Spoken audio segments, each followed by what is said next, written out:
quiero presentarles una experiencia de la cual estoy absolutamente orgullosa, porque es un trabajo que viene haciendo la universidad hace más de 20 años y que ha permitido mostrar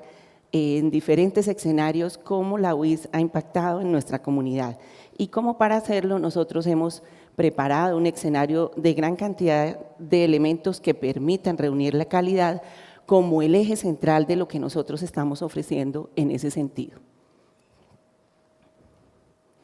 Bueno, y como yo escogí ese título de que ¿por qué cambió mi mundo?, quiero preguntar cuántos de los que estamos aquí alzamos la mano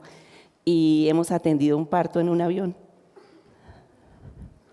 Yo pensaría que probablemente muchos hubiesen querido hacerlo, pero pues esas no son oportunidades de todos los días y esa es una de las cosas que yo tuve que hacer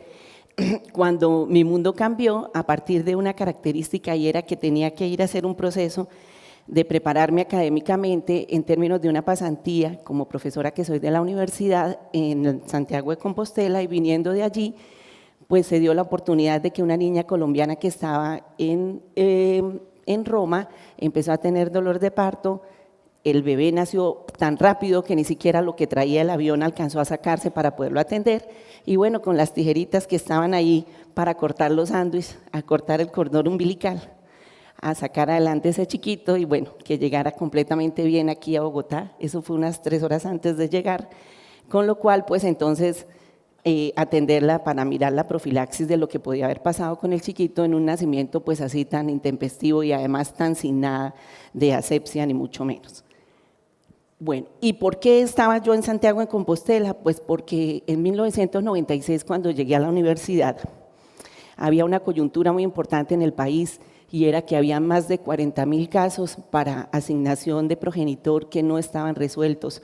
La problemática de tener niños con reconocimiento de sus padres es un problema que no ha cambiado en Colombia, que de pronto antes se ha exacerbado a partir del hecho de tener muchas mamitas que son madres solteras y que obviamente pues se requiere que tengamos un progenitor para poder establecer eso que llamamos tener siquiera una identidad, que es la posibilidad de que tengamos un nombre, y ese es uno de los primeros derechos que uno como ser humano tiene. Entonces, el Bienestar Familiar, que es la organización que desde Colombia tiene a su cargo la protección del menor, estaba buscando cómo solucionar ese problema y buscó universidades públicas que tuvieran en ese momento 2 requisitos cumplidos: tener un laboratorio de genética que tuviera todos los equipos y la tecnología para poder atender esa necesidad, y tener personal formado en el área genética para poder hacerlo. Entraban aquí en el escenario nuestro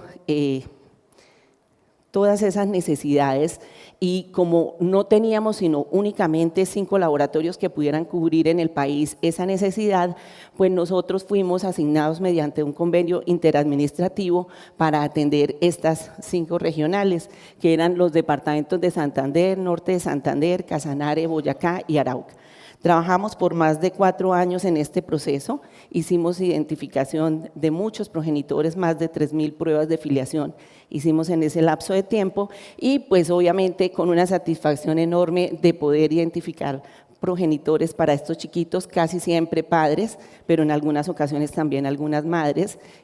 pues que por razones de haber cambiado de lugar o de país habían perdido la posibilidad de tener la patria potestad de sus hijos. Y entonces, para uno identificar a alguien de manera muy rápida, lo quiero contextualizar, lo primero que tienen que mirar es la variabilidad genética, pero esa variabilidad genética es muy chiquitica, está solamente en alrededor del 0,1% de diferencia entre cada uno de nosotros. Entonces, para poder conseguir esas diferencias, hay que ir a buscar lo que se denominan sitios polimórficos dentro del genoma nuestro y específicamente en el ADN. Cuando uno hace la búsqueda de esas características en el ADN, lo hace siguiendo un protocolo que más o menos lleva esto. Toma una muestra, de la muestra extrae el ADN, cuantifica qué cantidad tiene, después utiliza una metodología de hacer muchísimas copias del segmento que le interesa y finalmente hace una electroforesis en un equipo que permite secuenciar y determinar mediante colores, porque usa fluorocromos, cuáles son las características para finalmente tener unos datos que se van a analizar. Y entonces se comunica en un informe un perfil genético que tiene una particularidad, y es que miren aquí al inicio, para poderlo comunicar y para poder establecer relaciones entre personas, yo tengo que conocer cuál es la característica y la forma como se comportan esos polimorfismos en cada una de las poblaciones. ¿Por qué? Pues porque somos diferentes en distintos lugares. Y idealmente la mejor muestra y la más fácil de obtener es manejar sangre, pero también ustedes deben haber escuchado que uno puede tomarse un hisopado de su carrillo de la boca, mandarlo y que National Geographic le manda a decir cuál es su perfil y su ascendencia y bueno, todo eso. Pero en otras ocasiones las cosas son más difíciles. No tenemos sangre, no tenemos identificación, no sabemos, hay unos restos, pues entonces también se puede recurrir a trabajar hueso, a trabajar dientes y otros tipos de muestras, como por ejemplo en los casos de violaciones o de delitos sexuales, por ejemplo los vellos o por ejemplo los espermatozoides cuando se tiene mezcla entre la víctima y un agresor. Y al final lo que obtenemos es esto. Como yo dije que hay una señal de fluorocromos, pues yo lo que consigo es finalmente poder ver para cada uno de los componentes en distintos cromosomas míos cómo está el tamaño de la región que yo quiero analizar. Y después de, como en este caso, analizar 16 marcadores de distintos cromosomas, es muy improbable que consigamos otra persona en el mundo y menos en el mismo país y menos en el espacio físico de una ciudad que comparta ese mismo perfil. Entonces, ese es el principio para trabajar esto. Pero como en Colombia teníamos el problema, pero haber entrado en la tecnología del análisis del ADN para hacer identificación no era todavía una posibilidad, pues a buscar quién sabía en el mundo de esto y creería que la persona que más sabe está aquí delante de nosotros. Además es un profesor que nos ha acompañado ya 4 veces en la universidad y con él establecimos la primera reto. Difícil conseguirlo para tener un cupo en entrenamiento y me dijo, si puede esperar un año, yo aquí la espero. Y yo le dije, pues sí, yo espero un año porque lo que quiero es venir a mirar cómo trabajan ustedes y qué hacen. Y allí entonces entendimos que habían como 3 opciones de trabajo cuando uno tiene marcadores en el ADN que cambian de persona a persona. Ese es el concepto de ser polimórfico. Y esos marcadores se podían usar inicialmente para conocer cómo estaban compuestas las poblaciones, para mirar desde el punto de vista de la evolución cómo habían sido las migraciones y entonces poder determinar ancestralmente de dónde venimos y finalmente para resolver todos los problemas que el ser humano se ha creado, que ha generado la línea de lo que se llama la genética forense. Ese primer paso fue el que yo aprendí inicialmente allí. Cómo se conocían las poblaciones, porque yo no podía entregar informes de filiación aquí en Colombia sin tener conocimiento de cómo eran los marcadores en nuestro país. Y si digo que no teníamos hasta ahora ese proceso implementado en el país, pues necesariamente lo primero que había que hacer era conocer nuestra composición y después sí entrar a mirar esa composición, cómo estaba afectando. Entonces, a partir de ese conocimiento, pues se ha podido establecer en cada uno de los lugares del mundo cuáles son las particularidades de las poblaciones, cómo varían entre ellas y por lo tanto, cuando nosotros estamos trabajando una prueba de filiación, hay que siempre relacionar al presunto padre específicamente con las personas que están en el lugar donde se espera que la persona haya quedado embarazada. Por supuesto que hacer todo ese trabajo nos permitió una segunda línea muy importante y es que a partir de tener esos contratos interadministrativos que aportaron dinero al laboratorio, pudimos cambiarnos a una sede que cumpliera todos los estándares de calidad que nos iban a exigir para podernos certificar y acreditar. La construimos con ese mismo dinero. Compramos los equipos que necesitábamos para hacer secuenciación en Colombia, cosa de la que seguimos estando muy orgullosos porque nadie más los tiene en el país. Empezamos a vincular a nuestros estudiantes para poder hacer sus tesis, realizando todos esos trabajos de poblacional que están publicados en las revistas internacionales y que nos permiten mostrar que la fortaleza de contar con el dinero del laboratorio no solo estaba revirtiendo en el bienestar de los niños que estábamos atendiendo, sino también en el desarrollo de la infraestructura del laboratorio y en el segundo eje misional, que es el de la investigación. Entonces ya con estos elementos ahora venía una segunda parte complicada, y es que cuando los casos son sencillos, estamos buscando a un menor, identificando a su mamá y a su papá, es más fácil la cosa, pero a veces no tenemos esa condición. Tenemos, por ejemplo, solamente un abuelito de un niño, ya no hay papá porque murió y necesitamos saber si ese niño sí era hijo del hijo del Señor y solo contamos con él. Entonces, cuando se empiezan a complicar las cosas, hablamos de casos complejos de filiación, y en estos casos pues podemos necesitar otro tipo de marcadores adicionales para trabajar. Aquí ustedes pueden ver un mapa de cómo el cromosoma Y, a partir de sus marcadores, se ha podido analizar para poder saber lo que hoy en día conocemos a través de las noticias, y es que procedemos del área más septentrional, perdón,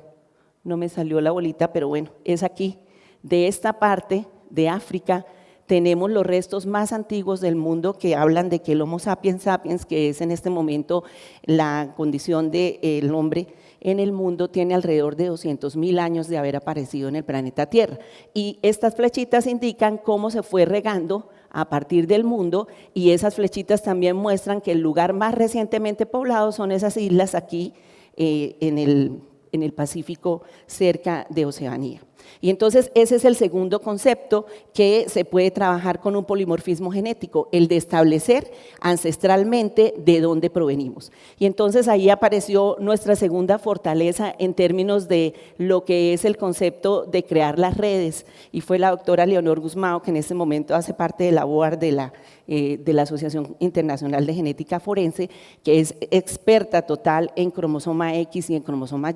y quien nos abrió las puertas para también ir a aprender allí en el instituto aledaño a la Universidad de Oporto, donde ella desempeña sus funciones, y actualmente en redes en la Universidad Estatal de Río de Janeiro. Y entonces a partir de allí trabajamos con nuestros estudiantes para mirar, bueno, y entonces ancestralmente nosotros de dónde veníamos y cómo éramos. Hicimos un primer trabajo que les quiere mostrar, esto es lo que somos. Tenemos en términos de ancestría un 71% de nuestra composición es de origen europeo,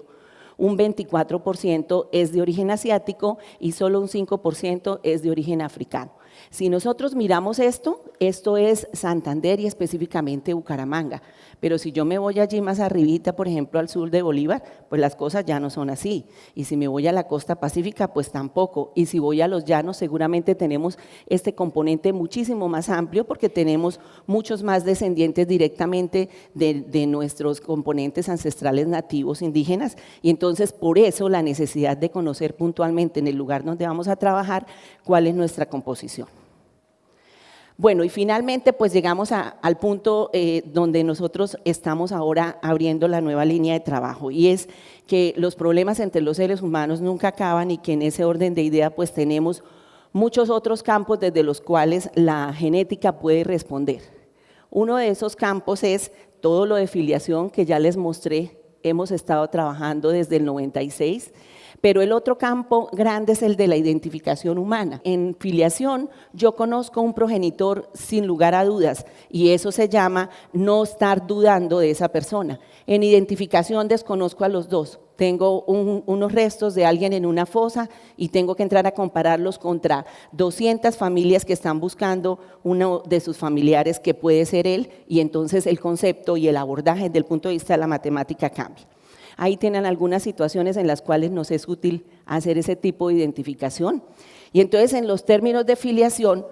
hoy en día nosotros podemos identificar, así el caso sea muy, muy complejo, podemos llegar finalmente con un abordaje matemático a encontrar cuál es realmente la relación entre las personas. En el caso de la filiación, y es tal vez la parte central de lo que hoy quiero contarles, pues ustedes entenderán lo delicado de entregar un informe que no corresponda a lo que debe ser. No solo desde el orden social y legal, sino desde la perspectiva de que un chiquito quiere, y ni siquiera él quiere porque todavía no lo sabe, más bien tiene derecho a tener una identidad, y yo le asigne un progenitor que no corresponde. Entonces eso sería más grave, dice el dicho, la cura que la enfermedad. Y por esa razón el laboratorio tiene no sé cuántos palmarés en términos de que no es que seamos perfectos, pero nos hemos preocupado mucho por la cultura de la calidad, porque los procesos para mí de sistemas de calidad siempre los he enfocado como no solo ser, sino también parecer, que eso quiere decir,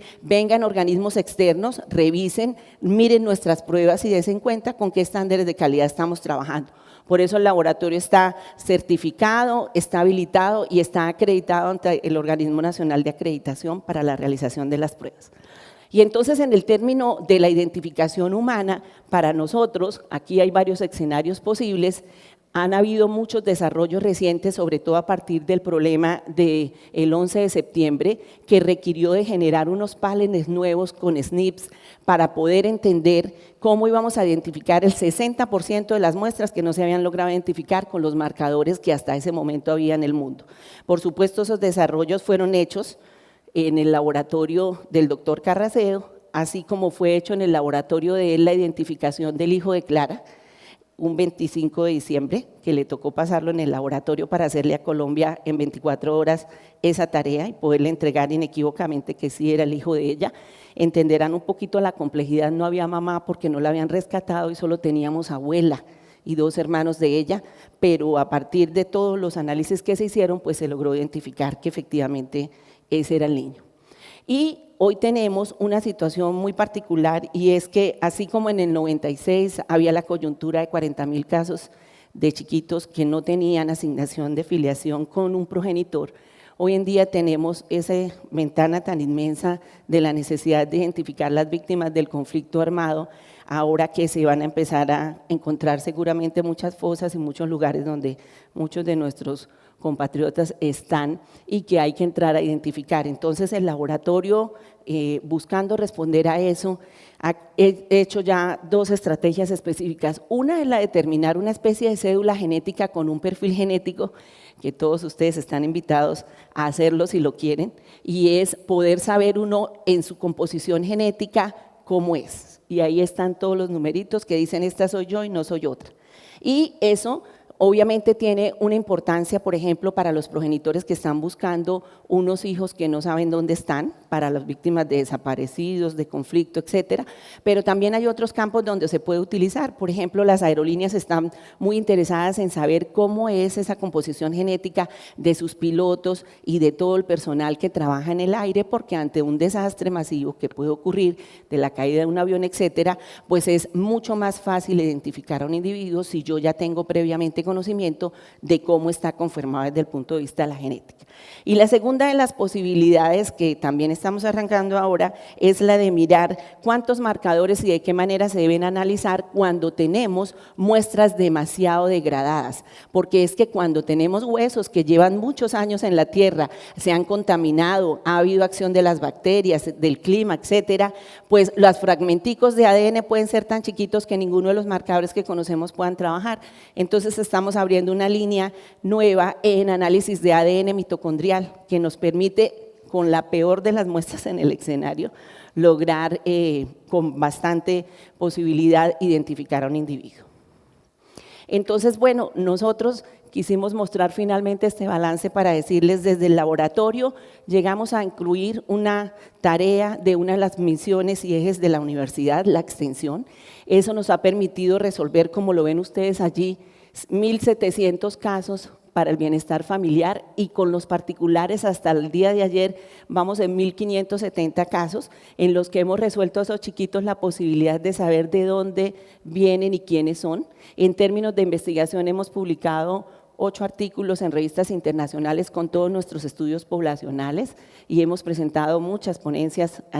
con esos resultados. Y en términos de formación, solo menciono los magísteres que directamente se han formado con nosotros, pero por supuesto algo que siempre hemos querido hacer en el laboratorio es que todos los cientos de estudiantes de la Facultad de Salud que pasan por nuestras manos, todos tienen que estar viendo la asignatura con nosotros, todos conocen el laboratorio y hacen una prueba personal para saber realmente cómo es eso de traer la genética y la última tecnología que está en el laboratorio de su universidad a conocerla de manera personal y por supuesto a que se enamoren de la genética. Así como a mí me tocó en términos reales, pensando que venía a ser profesora de la UIS, pero jamás imaginándome que iba a trabajar en un proyecto tan grande que me iba a permitir crear unas redes como las que tenemos y tener una visión de mundo tan diferente como la que he podido tener gracias a esta universidad. Muchas gracias a ustedes.